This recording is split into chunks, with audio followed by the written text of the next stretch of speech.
हर महादेव। सावन मास के शुक्ल पक्ष की पंचमी तिथि के दिन नाग पंचमी का पर्व मनाया जाता है। इस दिन महिलाएं व्रत उपवास करके नाग देवता की पूजा करती हैं। अपने घर की रसोई घर अथवा पूजा घर के पास दीवार पर नाग देवता का चित्र बनाकर विधि विधान से उनका पूजन करती हैं और साथ मिलकर नाग पंचमी व्रत कथा का श्रवण करती हैं। इस दिन कहा जाता है कि भगवान शिव और नाग देवता की पूजा करने से व्यक्ति की 7 पीढ़ियां सर्पदंश के भय से मुक्त हो जाती हैं और भगवान शिव उनकी रक्षा करते हैं। तो चलिए इस पावन अवसर पर हम नाग पंचमी व्रत कथा का श्रवण करते हैं। आइए आज ही कथा का आरंभ करते हैं। पूर्व काल में एक नगर में एक वृद्ध स्त्री रहती थी। उसके 7 पुत्र और 7 पुत्रवध हुए थी। उसमें से सबसे छोटी बहू के मायके में कोई नहीं था और इसलिए उसे सभी अभागन कहते हुए कटु वचन कहते थे। इतना ही नहीं, उसे पर्याप्त मात्रा में भोजन अन्न इत्यादि भी नहीं दिया जाता था। समस्त घर का कामकाज उसे करना पड़ता था। अब पूर्णिमा का दिवस था, इसलिए घर में गाय भैंस के दूध से खीर बनाई गई थी। घर में सभी ने पेट भरकर भोजन लिया, लेकिन उस समय सबसे छोटी बहू को खाने पर नहीं बुलाया गया। उस समय वह गर्भवती थी। उसे भी खीर खाने का मन कर रहा था। जब उसने रसोई में जाकर देखा तो वह समाप्त हो चुकी थी और तभी उसकी सास ने कहा, अरे क्या देख रही है, जो भी बचा खुचा है वह खा ले और खाने के बाद बर्तन साफ कर देना। उस बहू ने देखा तो बर्तन खाली था। खाए भी तो क्या खाए, उसकी आंखें आंसू से भर आईं। रोती हुई भूखे पेट वह झूठे बर्तन लेकर नदी किनारे जाती है।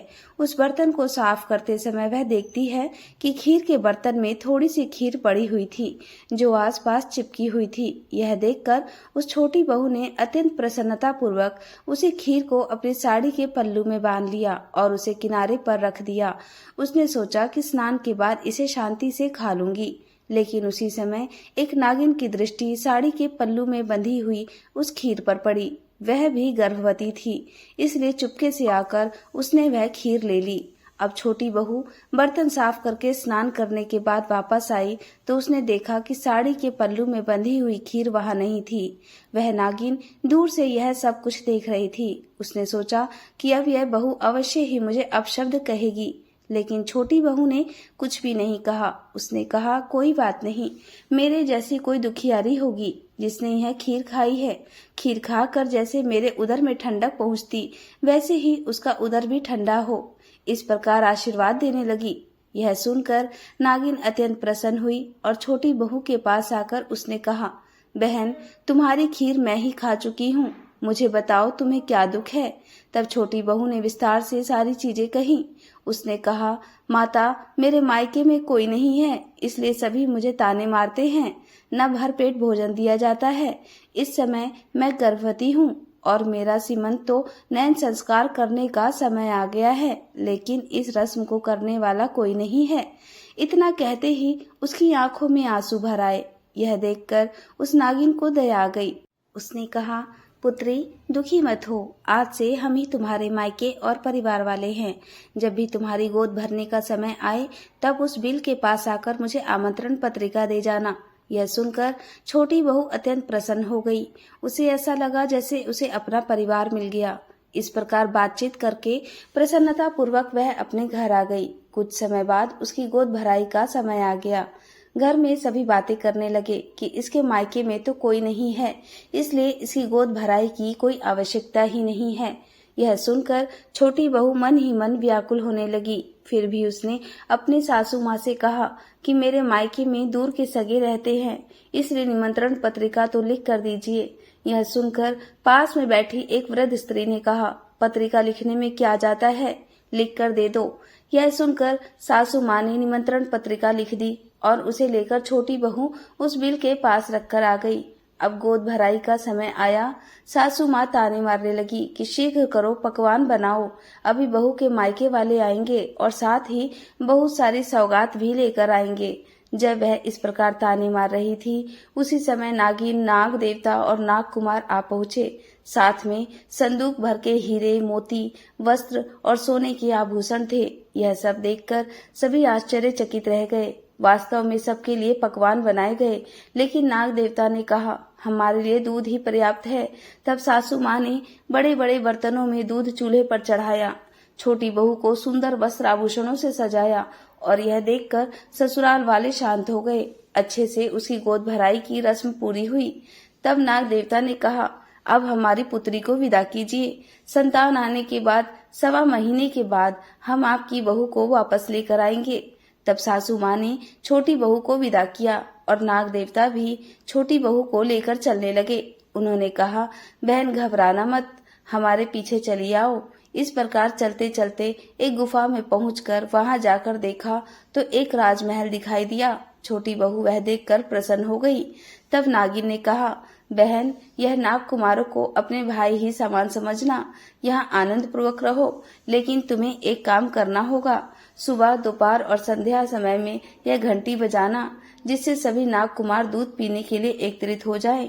उनको नियमित रूप से दूध पिलाने का कार्य तुम्हारा है। समय बीतने लगा। छोटी बहू ने देवतुल्य पुत्र को जन्म दिया। पुत्र दिन पर दिन बड़ा होने लगा और इस प्रकार छोटी बहू का पुत्र बड़ा हो गया। एक दिन छोटी बहू दूध गर्म करने के बाद ठंडा करने के लिए बाहर रखकर आई थी और उस समय उसका पुत्र खेलते खेलते उस दूध के पास जा पहुंचा। वहां पड़ी घंटी को देखा और वह घंटी बजाने लगा। घंटी की आवाज सुनते ही सभी नाग कुमार वहां दौड़ते हुए आ गए। उनको देखकर पुत्र भयभीत हो गया और उसके हाथ से घंटी छूटकर गिर गई और वह घंटी उनमें से 2 नाग कुमारों की पूंछ पर गिरी, जिससे उनकी पूंछ कट गई। दूसरे नाग कुमार ने जब दूध पीना शुरू किया तो गर्म दूध के कारण उनका मुंह जलने लगा। जब छोटी बहू ने यह देखा तो वह अत्यंत दुखी हो गई, लेकिन वह क्या कर सकती थी। उसका पुत्र भी छोटा था, उसे भी वह क्या कह सकती थी। लेकिन यह देखकर नाग कुमार अत्यंत क्रोधित हो गए और कहने लगे कि हम तुम्हारे पुत्र को नहीं छोड़ेंगे। उतने में नाग माता वहां पर आ गई। उन्होंने नाग कुमारों को शांत किया, लेकिन उसके मन में अभी भी द्वेष था।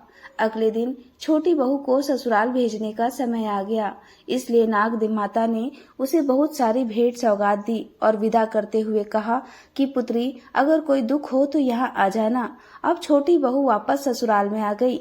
सासू माँ छोटी बहू और पुत्र को देखकर प्रसन्न हो गई, लेकिन दूसरी बहुएं मन ही मन सोचने लगी कि अब सासू माँ इससे अधिक प्रेम करेंगी। इस प्रकार सोचकर उससे ईर्ष्या करने लगी। अब इस नाग कुमारों के मन में अभी भी द्वेष था, इसलिए वे मन ही मन सोचने लगे कि यहाँ तो माता ने उसके पुत्र को मारने से रोक लिया था, लेकिन वहाँ कौन रोकेगा।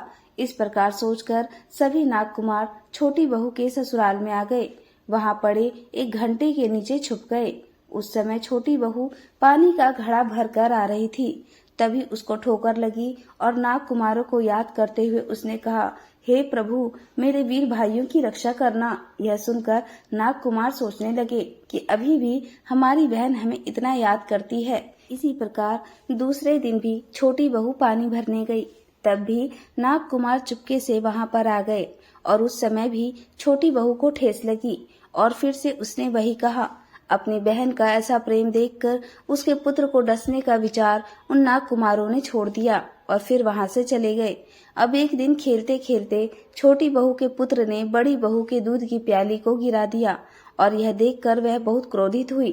वह बालक पर क्रोध करने लगी, उसे ताने मारने लगी कि मेरा दूध क्यों गिरा दिया, तुम तो बड़े मायके वाले हो, तुम्हारे लिए तो कल आ जाएगा, लेकिन हमारा क्या। इस बात से छोटी बहू बहुत दुखी हुई। अपने पुत्र को लेकर फिर से वह नाग माता के पास गई और अपने दुख की बात कही। नाग माता ने भी 2 दिन उसे अपने पास रखा और कहा पुत्री चिंता मत करो, जाओ तुम अपने घर पर जाओ, मैं तुम्हें कल गाय भेज दूंगी। अब छोटी बहू वापस घर आ गई और उतने में ही छोटी बहू के भाई नाग कुमार बहुत सारी गाय लेकर वहां आ पहुंचे। छोटी बहू नाग कुमारों को देखकर अपने भाई को आया हुआ देखकर अत्यंत प्रसन्न हो गई। उसमें से कुछ गाय उसने अपने पास रखी और थोड़ी जेठानी को दे दी और इस प्रकार यह सब देखकर सभी उनकी अन्य बहुएं भी प्रसन्न हो गईं और इस प्रकार पूरे घर में प्रसन्नता फैल गई। और यह थी आज की नाग पंचमी की व्रत कथा। आशा है आपको यह कथा अच्छी लगी होगी। अगर ऐसा है तो इस वीडियो को लाइक करके शेयर जरूर कीजिएगा, चैनल को सब्सक्राइब जरूर कर लीजिएगा। आप सभी को नाग पंचमी पर्व की बहुत सारी शुभकामनाएं। धन्यवाद आप सभी का।